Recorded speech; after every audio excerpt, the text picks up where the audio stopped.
ó ti padà wá dójú ẹ̀ báyìí. Àwọn ògbójú ọdẹ nínú igbó wọ́n máa gbójú gbóyà o, wọ́n kọjú ìjà sáwọn agbébọn Fúlàní darandaran ajínigbé. Ẹ kú dédé àkókò yìí ẹ̀yin olólùfẹ́ ìkànnì Olómi Ọgbọ́n TV. Ìròyìn tó tún jáde lóní yàjóyàjó òun náà ló máa gbé jáde o, nígbà tí àwọn Fúlàní agbébọn ajínigbé tí wọ́n ṣe ìkọlù tí wọ́n sì jí tẹ̀gbọ́n-tàbúrò kan tí orúkọ bàbá wọn jẹ́ Igwe ní ìpínlẹ̀ Anambra, nígbà tí wọ́n ti ibi ayẹyẹ ìgbéyàwó kan tí wọ́n ń tibẹ̀ bọ̀ ní àwọn agbébọn yìí ni wọ́n máa jí wọn gbé o. Abíamọ o, k'Elédùmarè kó ṣàánú wa o. Ọmọ àní wípé ọmọ ẹni kó sàn jọmọ ẹni nù lọ o. Àtọmọ́kú àtọmọ́nù, k'Elédùmarè kó má fi nǹkan kan ṣe sábàbí kó wá wa. Májèsín òkú ní tojú òbí ẹ̀rọ̀rùn láṣẹ Elédùmarè. Ìròyìn yìí òun náà ni àwọn tí wọ́n jẹ́ ògbójú ọdẹ nínú igbó ni wọ́n gbọ́ o, tí wọ́n wà lábẹ́ àsíá umbrella Nigeria Hunters Association làwọn náà bá kán lùgbò. Ohun táwọn ọlọ́pàá ṣe tàbí táwọn ọmọ ogun ṣe tó di wípé wọn lè tètè gbé ìgbésẹ̀ lórí rẹ̀, kójú ọmọ rí bí gbogbo ara lóògùn rẹ̀, òun náà làwọn náà fi ìròyìn ọ̀hún náà ṣe o. Lóní yàjóyàjó ni wọ́n bá kánú gbó ilé tí àwọn Fúlàní agbébọn ọ̀hún náà tí wọ́n wà, níbi tí ó jẹ́ bùbá àwọn Fúlàní ọ̀hún tí wọ́n bá ti jí àwọn ènìyàn gbé tí wọ́n máa ń gbé wọn jù sí.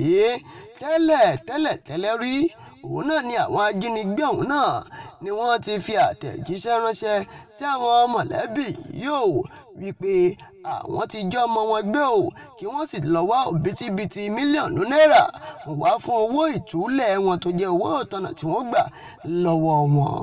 Èyí náà ló fi mú kí àwọn tí wọ́n jẹ́ ògbójú ọdẹ nínú igbó ni wọ́n bá tú yáyà jáde sínú igbó.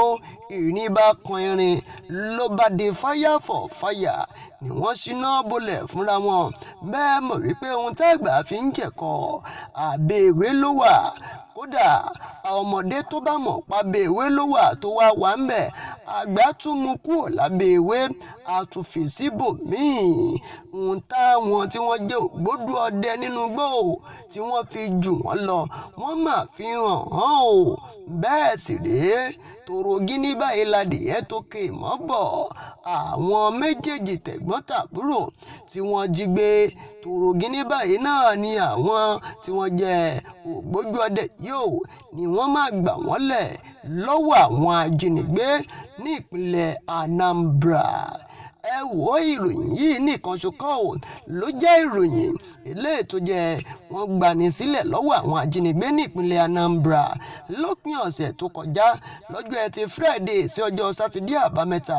Ẹni tó jẹ́ ìyàwó kọmíṣánná fọ́rọ̀ tó ní ṣe pẹ̀lú ìdàgbàsókè àwọn ọ̀dọ́ ní ìpínlẹ̀ Anambra ọ̀hún náà àwọn ajínigbé jí gbé nígbà tóun náà ń bọ̀ láti ìlú Àbújá níbi ayẹyẹ ìgbéyàwó kan eléyìí tí ó lọ ṣe.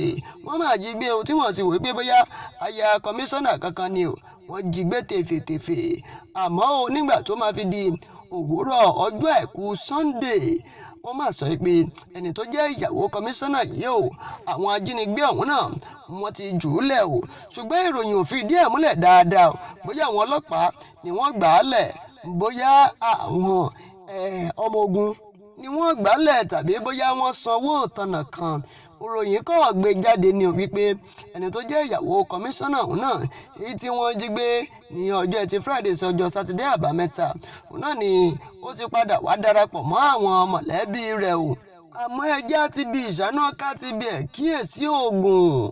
Nígbà tí ìwà ajínigbé tó pọ̀ gidi gan lórílẹ̀‐èdè Nàìjíríà tí ikọ̀ àwọn ọmọ ogun tí wọ́n ń gbìyànjú ipa tiwọn, kódà tí àwọn ọlọ́pàá náà ń gbìyànjú ipa tiwọn, àwọn tí wọ́n jẹ́ ògbójú ọdẹ nínú igbó màdé o ni wọ́n wọnú igbó lọ ni wọ́n lọ gba méjì nínú àwọn tí wọ́n jí gbé ní ìpínlẹ̀ Anambra tí wọ́n lọ gbàálẹ̀ báwa bá wá ń ṣe léyìí ní ilẹ̀ Yorùbá tá a fún àwọn tí wọ́n jẹ́ Àmọ̀tẹ́kùn tá a fún wọn láàyè ṣe mọ̀ pé kò léèwọ̀ díẹ̀ mọ̀ tó nínú eléyìí o.